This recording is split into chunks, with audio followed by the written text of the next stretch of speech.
இவங்களை வாழ விடுங்க. இவங்களை வாழ விட்டா உங்களுக்கு நன்மைகள் அதிகரிக்கும். நான் சொல்றது மனிதர்களை இல்லை, வேற ஒரு ஜீவனை பற்றி.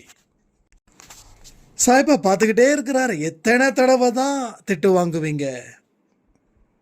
எத்தனை நாள் தான் சூடு சொரணை இருந்தும் நமக்கு இவ்வளவு பிரச்சனைகள்? பாவத்தில் இருந்த விடுதலை அது மட்டும் போதுமா? அது என்னைக்கோ கொடுத்துட்டாரு.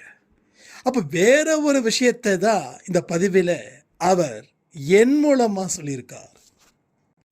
நிச்சயமா உங்களை மிதிச்சவங்க, உங்களை அவமானப்படுத்தினவங்க திரும்பி பார்க்கும்போது நீங்கள் எந்த கோலத்தில் இருப்பீங்கன்றதையும் இந்த பதிவில் சொல்லியிருக்கேன். விட்டதை பிடிக்கக்கூடிய நேரமும் இந்த நேரமும் தான். இந்த நேரத்தை விட்டுட்டா மறுபடியும் பிடிக்க முடியுமான்றது தெரியாது. உங்கள் மனசில் ஒரு சில விஷயத்தை அவர் ஒரு தாக்கத்தை, ஒரு எதிர்பார்ப்பை ஏற்படுத்துவார். அப்போது அந்த எதிர்பார்ப்பை அவர் ஏற்படுத்தின உடனே செய்திகள் உங்கள் காதுக்கோ உங்கள் கண்ணுகளுக்கோ வரும். அதை நீங்கள் சரியாக பயன்படுத்திக்கிட்டீங்கன்னா டாப் லெவலில் நீங்கள் சக்ஸஸ் ஆகலாம். ஒரு பிரம்மாண்டமான வெற்றியை கொடுக்கணும்னு உள்ளுக்குள்ளே இருக்கக்கூடிய உங்களுக்குள்ளே இருக்க ஒருத்தன் எதிர்பார்த்து காத்து காத்து காத்து காத்து காத்துக்கிட்டே இருக்கா.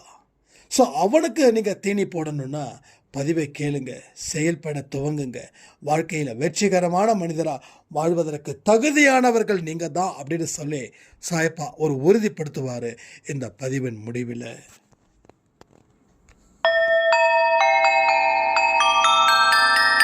ஓம் சாயிரா சாயிரா, ஓம் சாயிரா சாயிரா, ஓம் சாயிரா சாயிரா, அன்பே சாயிரா, பேரன்பே சாயிரா, அகிலம் தளிக்க ஆத்மா விழிக்க அனுதினம் சாயிரா, எங்கள் அன்பே சாயிரா.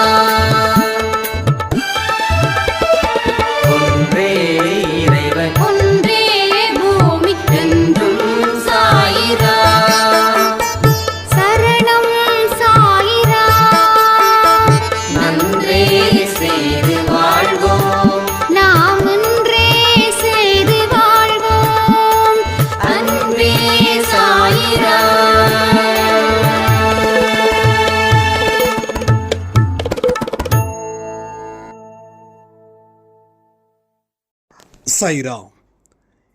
என் உயிரின் உயிரானவர்களே, ருத்ர தாண்டவ பயிற்சி நிறைவு நாள் ரொம்ப அருமையாக இருந்துச்சு, ரொம்ப அற்புதமாக இருந்துச்சு.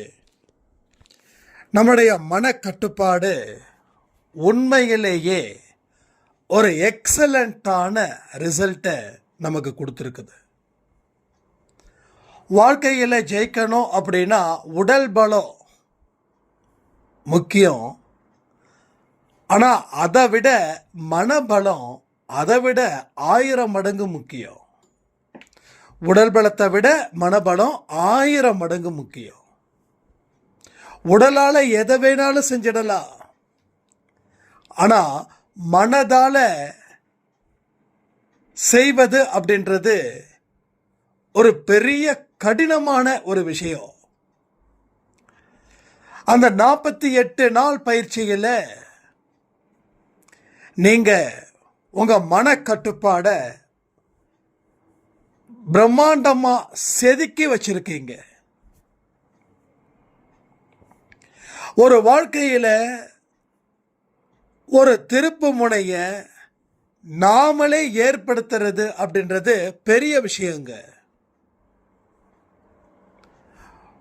ஒரு திருப்பத்தையும் நாம திருப்பத்தை உருவாக்கி இருக்கிறோன்றத நம்ப முடியுதா?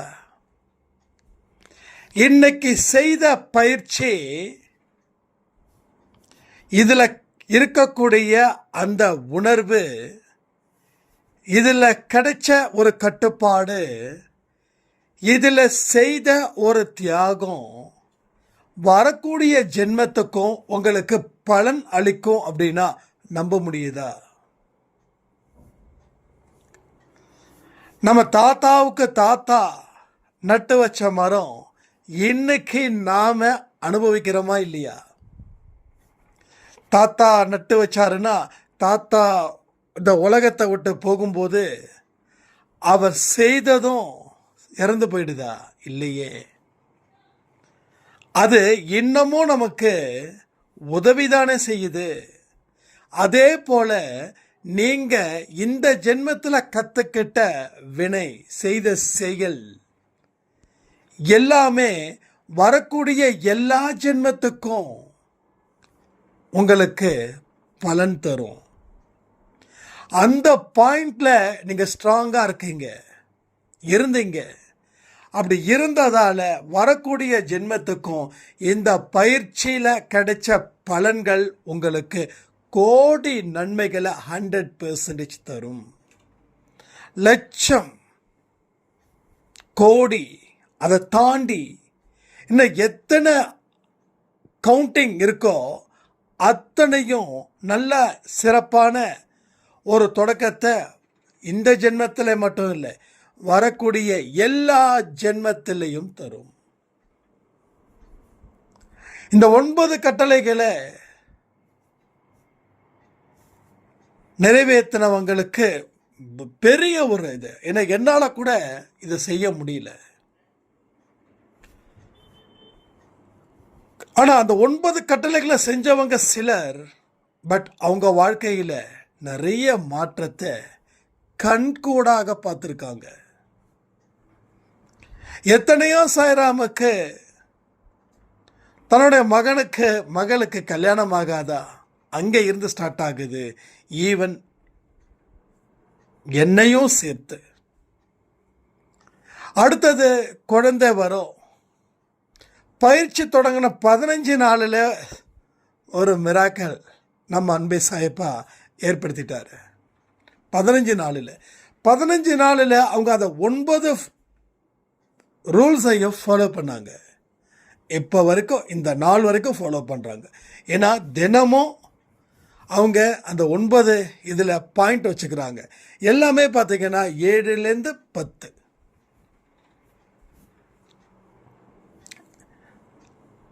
ஸோ இது மாதிரி நிறைய விஷயங்கள், நிறைய பேர் லிஸ்ட் எடுத்தாங்க. முத்து செல்வி சாய்ராம், இன்னும் நிறைய பேரை சொல்லலாம், விமலா சாய்ராம். என்ன கஷ்டங்கள் வந்தாலும் தொடர்ந்து ஃபாலோ பண்ணாங்க. ஒரு அட்டெண்டன்ஸ் மாதிரி போட்டு பக்காவை பர்ஃபெக்டாக அவங்க செஞ்சாங்க. ஆனால் ஒரு விஷயம் சொல்கிறேன், இந்த 9 பாயிண்ட்டையும் 9 ரூல்ஸையும் செய்கிறவங்க பலனை எதிர்பார்த்து செய்தாங்க. அதனால தான் 9க்கு 9ஐயும் அவங்க ஜெயிச்சாங்க. பலனை எதிர்பார்த்த செய்தவங்க பலர் எதுவும் நடக்கலைன்னு சொல்லி ஆட்டோமேட்டிக்காக மாறிட்டாங்க. வருத்தப்படக்கூடிய விஷயங்களும் இங்கே இருக்குதுங்க. அதாவது நாம் என்ன சொன்னோம், 48 நாள் பயிற்சி வரைக்கும் உங்களுடைய வாட்ஸ்அப்பில் டிபியாக அதை வைங்க அப்படின்னு. அதை பாதி பேர் ஃபாலோ பண்ணலை. பாதி பேர் என்கிட்ட தனிப்பட்ட முறையில் மெசேஜ் பண்ணுமா, நான் திருப்பி கேட்டேன், என்னம்மா டிபி, ஐயோ சாரி அப்படின்னு. நீங்கள் ஐயோ சாரி சொல்கிறது விஷயம் கிடையாது. நீங்கள் எந்த இடத்துல எந்த மனநிலையில் எவ்வளவு ஸ்ட்ராங்காக இருக்கீங்கன்றது தான். சாரி கேட்குறதால ஒன்றும் இல்லை. அப்போது ஒரு விஷயத்தை எந்த மாதிரி நீங்கள் எடுத்துக்கிட்டு இருக்கீங்க, அதுக்கு எவ்வளவு இம்பார்ட்டன்ட் கொடுத்துருக்கீங்கன்றதையும் நான் தெரிஞ்சுக்கிட்டேன். அதில் வருத்தப்படக்கூடிய விஷயங்கள், சீரியஸாக சொல்கிறேன். உங்கள் மனசை காயப்படக்கூடாது நான் சொல்கிறதால. ஏன் அப்படின்னா, இனி வரக்கூடிய பயிற்சியில் தயாராக இருக்கணும். இனியும் பயிற்சிகள் இருக்கும். இந்த வருஷம் முடிஞ்சிருச்சு, அடுத்த வருஷமும் பயிற்சிகள் எப்போ வேணாலும் தொடங்கும். அப்போது 9க்கு 9 பண்ணவங்களுக்கு தான் சக்ஸஸாக இல்லையே, 9க்கு 4 பண்ணவங்களும் தெளிவாக பண்ணாங்களே, அவங்களுக்கும் வாழ்க்கையில் நிறைய நடந்திருக்கு. நாகவல்லி அம்மா சாய்ராம் அவங்களுடைய மகனுக்கு நிச்சயம் ஆயிருக்கு. அம்மா ரொம்ப சந்தோஷமாக சொன்னாங்க. இன்விடேஷன் நிச்சயத்துக்கு உண்டானலாம் அனுப்பியிருந்தாங்க. சாரி, என்னால் கலந்துக்க முடியல. பட் என்ன விஷயங்கள் உங்கள் வாழ்க்கையில் நடக்கணும்னு நீங்கள் காத்துக்கிட்டு இருந்தீங்கன்னா மட்டும் போதாது. சொல்லக்கூடிய வழிகளை செய்யணும். முயற்சியும் உழைப்பும் இருக்கணும். அது இருந்தால் மட்டும்தான் வாழ்க்கையில் பல இடத்துல தலை நிமிர்ந்து நீங்கள் வாழ முடியும். ஸோ எத்தனை நாள் தான் தலை குனிஞ்சு வாழணும்? எத்தனை நாள், எத்தனை வருஷம்? கடைசி வரைக்கும் இந்த மாதிரி தலை குனிஞ்சே வாழ்ந்துடலாமா? அப்போ நமக்கு சூடு சொரணை எதுவுமே இல்லையா? இருக்கா இல்லையா? சாப்பாட்டில் உப்பு இல்லைன்னா என்ன பண்ணுறோம்? உப்பை போட்டுக்கிறோம். அதே போல் ஒவ்வொரு மனுஷனுக்கும் தன்னுடைய தன்மானத்தை இப்படி அடகு வச்சுட்டோமே அப்படின்ற வெறி ஏறணும். அந்த வெறி ஆக்ரோஷமாக மாறணும். அது ஆரோக்கியமாகவும் இருக்கணும். இங்கே வெறி ஆக்ரோஷமாக மாறி ஆரோக்கியம் இல்லாமல் போயிட்டா உடம்பும் போச்சு, மனசும் போச்சு. அன்பை சாயில சொல்லக்கூடிய அத்தனை விஷயங்களும் அமைதி புரட்சி. அமைதியான இடத்துல ஆரம்பித்து அமைதியாக வழி நடத்தி அது அமைதியாக முடிக்க வேண்டிய பொறுப்பு இங்கே அன்பே சாய் குடும்பத்தில் இருக்கிற அத்தனை சாயப்பாவோட குழந்தைகளுக்கும் இருக்குது. அப்போ தன்மானம் பாதிக்கப்படுது. அது நமக்கு மிகுந்த மன உளைச்சலை கொடுக்குது. அதனால் நம்ம செய்யக்கூடிய எல்லா விஷயங்களும் தலைகீழாக மாறுது. அது தோல்வியை தழுவுது. அது அவமானத்தை ஏற்படுத்துது. வாழ்க்கையில் விரக்தி அப்படின்ற இடத்துல நம்மளை அழைச்சிக்கிட்டு போகுது. வாழ விடாமல் நீ ஏன் இன்னும் உயிரோடு இருக்கிறன்னு 1000 லட்சம் கோடி மில்லியன் கேள்விகளை அது கேட்குது. இப்படிப்பட்ட சூழ்நிலையில் இருந்து உங்களால் வாழ முடியுமா என்ன? இவ்வளவு விரக்தியோட உங்களால் பயணங்கள் பெற முடியுமா? அப்படிப்பட்ட மனநிலையில் உங்கள் பயணங்கள் தான் நல்லபடியான ஒரு முடிவை கொடுக்குமா? அப்போது பயணம் சரியில்லைன்னா முடிவும் மோசமாக தானே இருக்கும். அப்போ சரியான பயணத்தை நீ ஆரம்பிக்கலை, தொடங்கலை. உன்னோட பயணம் மோசமான இடத்துல போயிட்டுருக்குதுன்னா நம்ம என்ன பண்ணுவோம்? அந்த பயணத்தை நிறுத்துவோமா? நிறுத்தி மறுபடியும் நல்ல பயணத்தை ஆரம்பிப்போமா? இந்த சைடில் ரூட்டு சரியில்லைன்னா நாம் பரவாயில்ல, பல்ல கடிச்சிட்டு போயிடலாம் அப்படின்னு நினைக்க வேண்டிய அவசியமே இல்லை. இந்த ரூட்டு சரியில்லைன்னா வேறு ரூட்டை எடு, அந்த ரூட்டில் பயணத்தை மேற்கொள்ளு. அப்போ இன்னொரு ரூட்டை எடுக்கும்போது பார்த்து ஜாக்கிரதையாக எடு. அனுபவத்தை வச்சுக்கோ, நம்பிக்கையை வச்சுக்கோ, பொறுமையை வச்சுக்கோ. முன் வைச்ச காலை பின் வைக்காத. யார் என்ன சொன்னாலும் உடனுக்கு உடன் பதில் சொல்லாத. ஒரு சின்ன ஸ்மைல் பண்ணிட்டு போயிட்டே இரு. ஏன்னா நம்ம முன்னாடி போனால் ஏன் முன்னாடி போகிறேன்னு சொல்லி 10 பேர் முட்டுக்கட்டை போடுவாங்க. பின்னாடி போனால் ஏன்டா பின்னாடி போகிறேன்னு சொல்லி 10 பேர் முட்டுக்கட்டை போடுவாங்க. அங்கேயே நின்னா ஏன்டா பைத்தியமா, ஏன்டா இங்கே நிற்கிறேன்னு சொல்லுவாங்க. நின்னாலும் பேசுவாங்க, முன்னாடி போனாலும் பேசுவாங்க, பின்னாடி போனாலும் பேசுவாங்க. எத்தனை பேருக்கு இந்த அனுபவம் வந்திருக்குது வாழ்க்கையில் சொல்லுங்க. அப்போது உன்னுடைய பயணத்தை நீ தான் திட்டமிடணும். நம்ம பயணம் எப்படிப்பட்டதுன்றத நீ தான் திட்டமிடணும். அப்போ பயணத்துக்கு தேவையான அத்தனை வழிகளையும் நீ தான் தேர்ந்தெடுக்கணும். பயணங்கள் போகும்போது வரக்கூடிய பிரச்சனைகளை நீ தான் சமாளிக்கணும். இது மாதிரி தொடர்ந்து உங்கள் பயணத்தை நீங்கள் முழு கவனத்தை வச்சு ஆரம்பித்தா மட்டும் பத்தாது, எங்கெங்கெல்லாம் ஸ்ட்ரக் ஆகுதோ அங்கெல்லாம் சரி பண்ணணும். ஒரு லாங் டூர் போகிறோம், காருக்குள்ளே ஒரு ஸ்டெப்னியை வச்சுருப்போம். அந்த ஸ்டெப்னி கரெக்டாக இருந்துக்கணும். ஏன்னா எங்கேயாவது போகிற இடத்துல டயர் பஞ்சர் ஆகும். அது காடு மேடாக கூட இருக்கும். அந்த நேரத்தில் அந்த டயரை மாற்றுறதுக்கு உனக்கு தெரிஞ்சாதான் நீ டயரை மாற்ற முடியும். அப்போ அந்த ஸ்டெப்னியும் கரெக்ட் கண்டிஷனில் இருக்கணும். அதுதான் சக்ஸஸ் ஆகும். அதே போல தான் ஸ்ட்ரக் ஆனாலும் நீ நம்பிக்கையோட பயணத்தை நிறுத்தக்கூடாது, திருப்பி வரக்கூடாது, முன் வச்ச காலை பின் வைக்கக்கூடாது. அப்போ தொடர்ந்து முயற்சி செய், முடிவே அபாரமாக இருக்கும். அதிகப்படியான நம்பிக்கையை ஏற்படுத்தும். உன்னோட பயணம் ஆரம்பிக்கும் போது தான் கஷ்டம், ஆனால் போக போக சுவாரஸ்யங்கள் அதிகமாகிடும். வாழ்க்கையில் என்றைக்குமே தடை இல்லைன்னா இட்ஸ் போர் ஆகிடும், பிரச்சனை இல்லைன்னா ரொம்ப கன்றாவியாக போயிடும். நிறைய பேரை யோசிச்சு பாருங்களேன், நேரம் போகிறதே தெரியல உட்காந்துருப்பாங்க. ஆனால் அடுத்தது அடுத்தது அடுத்தது என்ன, நான் சம்பாதிக்கிறத சொல்லலை, அந்த மாதிரி நான் இது சொல்லலை, அடுத்தது தெரிஞ்சுக்கணும்.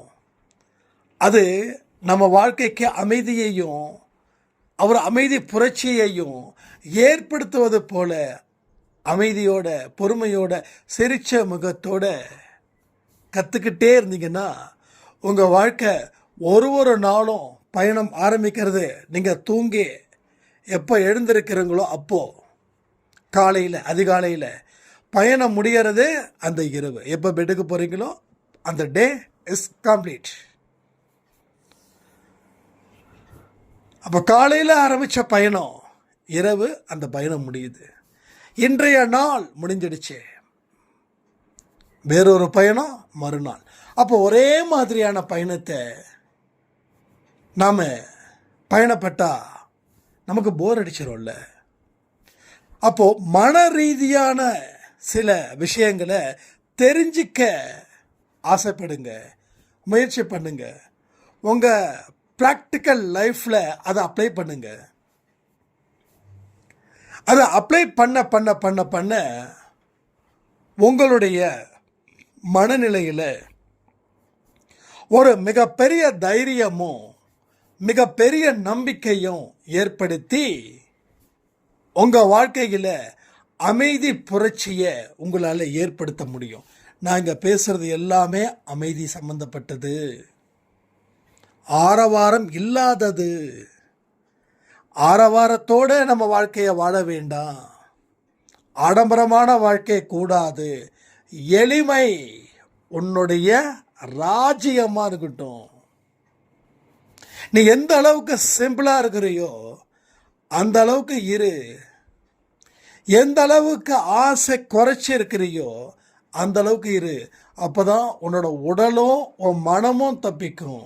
இல்லைன்னா அத்தனைக்கும் ஆசைப்பட்டா உன் மனசு கண்ணா பின்னான்னு போகும், உன் உடலும் அதுக்குள்ளேயே போகும்.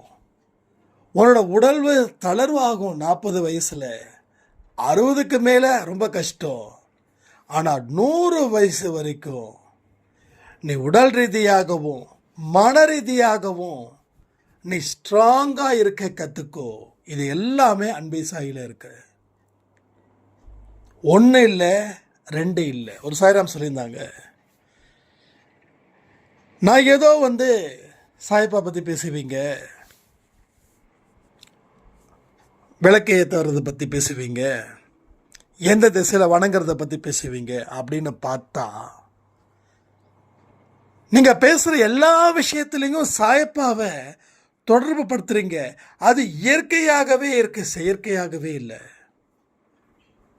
இந்த யுகத்தில் சாயப்பா இங்கே வந்தார்னா என்ன பேசுவாரோ அதை நீங்கள் பேசுகிறீங்க அப்படின்னா உண்மையிலே ரொம்ப சந்தோஷமாக இருந்தது. என்ன ரீசன் அப்படின்னா, கலியுகத்தில் அவரே கலியுகத்தில் தான் இருந்தார். இது கலியுகம் முத்தி பாதி ட்ராவல் பண்ணுற இடத்துல அவர் சொல்லக்கூடிய வார்த்தைகள் செயற்கையாக இல்லாமல் இயற்கையாக இருக்குது, நேச்சுரலாக இருக்குது, மனசில் ஆணி அடிக்கிறது போல இருக்குது. எல்லாமே கற்றுக்கலாம் அப்படின்னாங்க. இன்னொரு சாய்ராம் ஒரு சாதாரண ஒரு பழ வியாபாரி,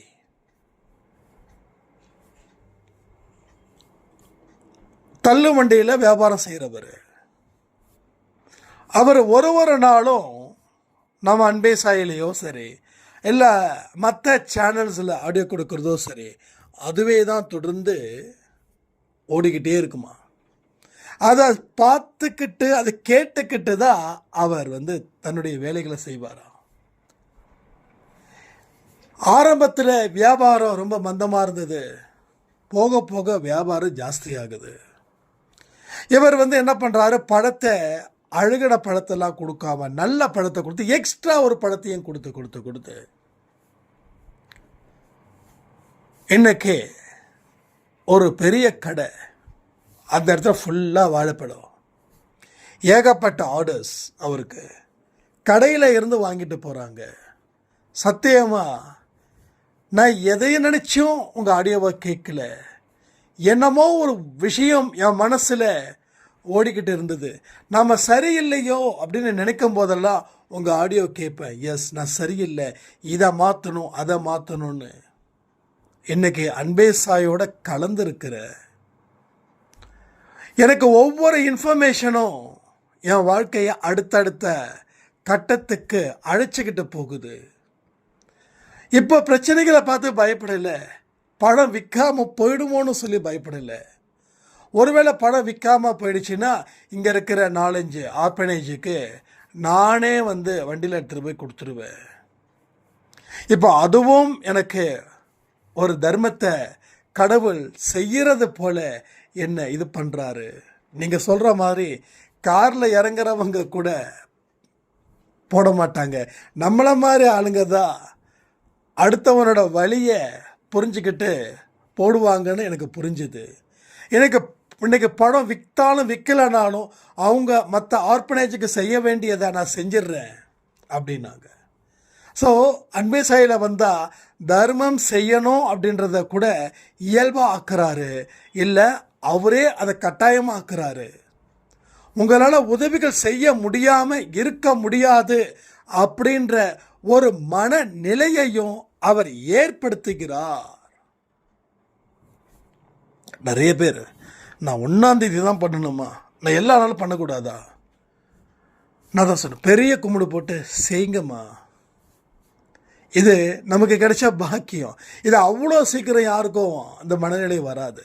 இருக்கிறத உருவத்தான் பார்ப்பாங்களே தவிர கொடுக்க விருப்பப்பட மாட்டாங்க.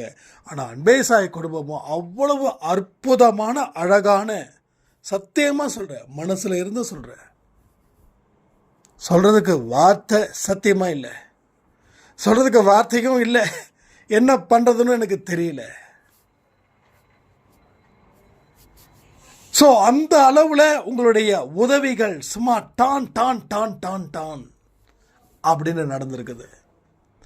அதாவது பிறருக்கு சாப்பாடு கொடுத்தும் எனக்கும் ஒரு 100 ரூபா கொடுத்து, அண்ணா சாப்பாடு ஃபுட்டு டொனேஷன் அப்படின்னு சொல்கிறீங்களே. ஏதோ அவர் சொல்கிறாரு, இதோ ஒரு 100 ரூபாய்க்கு சாப்பாடை வாங்கி கொடுத்துட்டேன், எதுக்கு இவருக்கு, அதாவது எனக்குன்னா எனக்கு இல்லை, இப்போ நம்ம சில இதெல்லாம் பண்ணுறோம் இல்லையா, அவங்களுக்கு டொனேட் பண்ணுறதுக்கு. ஸோ எனக்கும் ஃபுட் டொனேட்டுக்கும் பண்ணுறாங்க. அப்போ என்ன சொல்கிறது, அப்போ உதவிகள் செய்கிறது பத்தலைன்னு துடிக்கக்கூடியவர்கள் தான் நம்ம அன்பே சாய் குடும்பத்தில் இருக்கக்கூடியவர்கள். அப்போ எல்லா நல்ல விஷயத்தையும், அது இந்த காலத்தில், இந்த காலத்தில் நல்லதை கேட்கறதுக்கு கூட தயாராக இல்லை. நீங்கள் பார்த்தீங்கன்னா ஃபேஸ்புக், இன்ஸ்டாகிராமில் பார்த்தீங்கன்னா என்ன அதிகமாக பார்க்குறீங்க, நிறைய பேர் பார்த்தீங்கன்னா இந்த டபுள் மீனிங், அசிங்கமான நடனம், அசிங்கமான பாடல்கள், இதில் தான் பொழப்பு ஓடிட்டுருக்குது. இதை பார்க்குறதால என்ன வரப்போகுதுன்னு தெரியல. ஆனால் நல்ல விஷயத்தை கேட்கறதால உன்னோட புண்ணியத்துக்கு உண்டான கதவு திறக்குது. ஆனால் கெட்ட விஷயத்தை பார்க்கறதால உனக்கு புண்ணியத்துக்கான கதவு நிரந்தரமாக மூடப்படுகிறது. இங்கே எல்லாமே தான் இருக்கும். எல்லாமே தான் இருக்கும். கடவுள் ஏன் இதெல்லாம் படைச்சாரு, இதை படைக்கலைன்னா நான் நல்லவனா இருந்திருப்பேனேன்னு சொல்லக்கூடிய ஒரு கூட்டமும் இங்கே இருக்குது. அப்போ நல்ல பாதைக்கு போகிற பாதையும் தானே கடவுள் படைச்சாரு. ஏன் அந்த பாதைக்கு மட்டும் நம்ம போகாமல் இருக்கிறோம்? இதெல்லாம் கேள்வி பதில் இங்கே நிறைய வருது. வாட்ஸ்அப்பில் நிறைய கேள்விகள். அப்போது என் வாழ்க்கையில் நான் தப்பு பண்ணுறத நான் தப்பு பண்ணுறதுக்கு காரணமே அந்த கடவுள். அவர் தானே என் கண்களுக்கு முன்னாடி இதை வச்சாரு. அவர் வைக்காமல் இருந்திருந்தா நான் நல்லவனாக இருந்திருப்பேனே அப்படின்றது கூட்டம் ஜாஸ்தி. ஆனால் அதையும் நம்ம மாற்றிட்டோம். ஒரு சாய்ராம் சொன்னாங்க, கரெக்டு, 2 பாதை இருக்கும்போது ஏன் அந்த பாதையில் மட்டும் போகணும், இந்த பாதையிலேயே போகலாம் இல்லைன்னு சொல்லி அந்த பாதையில் போகும்போது தான் பேரின்பம் அப்படின்ற ஒரு விஷயம் கிடைக்குது. இப்போ இதுக்கு முன்னாடி எனக்கு கிடைச்ச இன்பம், அந்த இன்பத்துக்கு ஒரு பவர் இருக்குது. அந்த பவர் முடிஞ்சதுக்கப்புறம் அந்த இன்பம் காணாமல் போயிடுது, பிரச்சனைகள் ஸ்டார்ட் ஆகுது. கடவுள் காட்டும் பாதை, அதன் மூலமாக கிடைக்கிற பேரின்பத்தில் அந்த இன்பம் நிரந்தரமாக்கப்படுகிறதுன்னு சொன்னாங்க. இது எல்லாமே அனுபவிச்சவங்களுக்கு தான் தெரியும். நீங்கள் எந்த விஷயத்தை சொன்னாலும் அதை முயற்சி செய்து பார்க்கும்போது தான் அதில் இருக்கக்கூடிய அற்புத சக்தியையும் நாம் தெரிஞ்சுக்க முடியும். அது எதை நோக்கி போகுது, எந்த திசையை நோக்கி அது நம்மளை அழைச்சிட்டு போகும், நாம் என்ன செய்யணும், இது எல்லாமே அந்த இடத்துல இருந்து தான் ஆரம்பமாகுது. அதை நீங்கள் அனுபவத்தின் மூலமாக நீ உணர முடியும். நான் இப்போ பேசுகிறேன் அப்படின்னா நான் அனுபவித்ததால தான் இங்கே பேசிக்கிட்டு இருக்கேன். அனுபவிக்கலைன்னா என்னால் எந்த பதிவு கொடுக்க முடியாது. ஒரு நாளும் நான் அனுபவிக்கிறேன். ஒரு மனுஷனும் அவங்களுடைய அனுபவத்தை நான் தெரிஞ்சுக்கிறேன். நான் உங்ககிட்ட பேசுகிறேன், ஆனால் என்கிட்ட வரவங்க கிட்ட அவங்க பேசுகிறத நான் கேட்குறேன். ஆக மொத்தம் எல்லா மனுஷங்க கிட்டையும் அற்புத சக்தியும் ஆற்றலும் இருக்குதுன்றதை நான் பரிபூர்ணமாக நம்புகிறேன். ஒவ்வொரு மனுஷனுடைய வார்த்தையில இருந்தும் வரக்கூடிய வார்த்தைகளை நான் கவனிக்கிறேன். நல்லதை எடுத்துக்கிறேன், கெட்டதை தூக்கி எறிகிறேன். மனிதனை தூக்கி எறியல, அவர்கள் சொன்ன வார்த்தைகளை தூக்கி எறிகிறேன். ஏன்னா மனுஷனை தூக்கி எறியக்கூடாது. அதே நேரத்தில் தீயவர்களோட தொடர்பில் இருக்கவும் கூடாது. அதே நேரத்தில் தீயவர்களை வெறுக்கலாம்.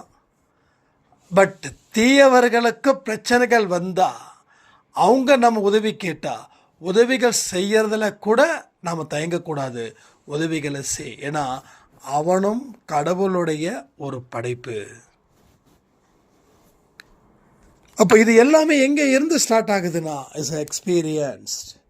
நாம் தெரிஞ்சுக்கிட்ட ஒரு எக்ஸ்பீரியன்ஸ். அதனால் நம்ம லைஃப்பில் நாம் செய்த தவறுகளால் வாழ்க்கையை இழந்து நிற்கிறது உண்மை.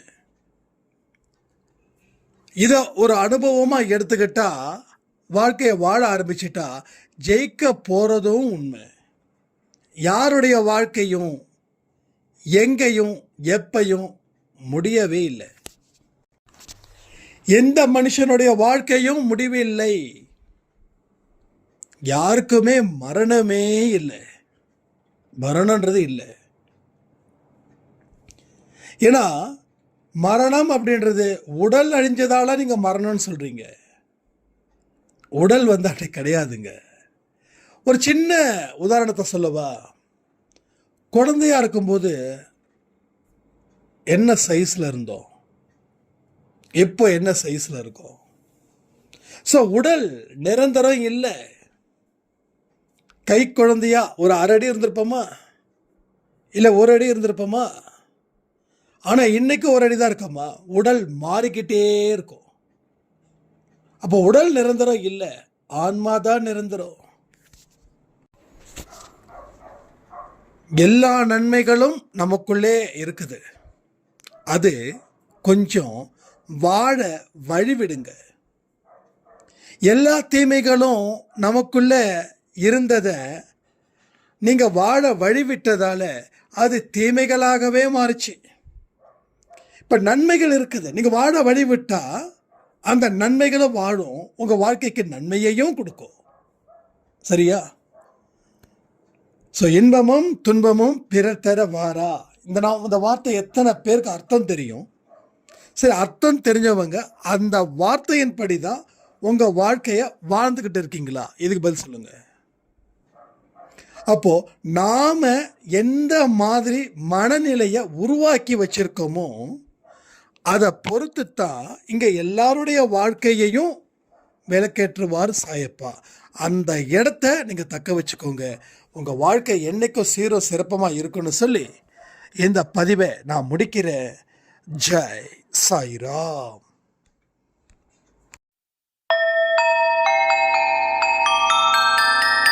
ஓம் சாயிராம்.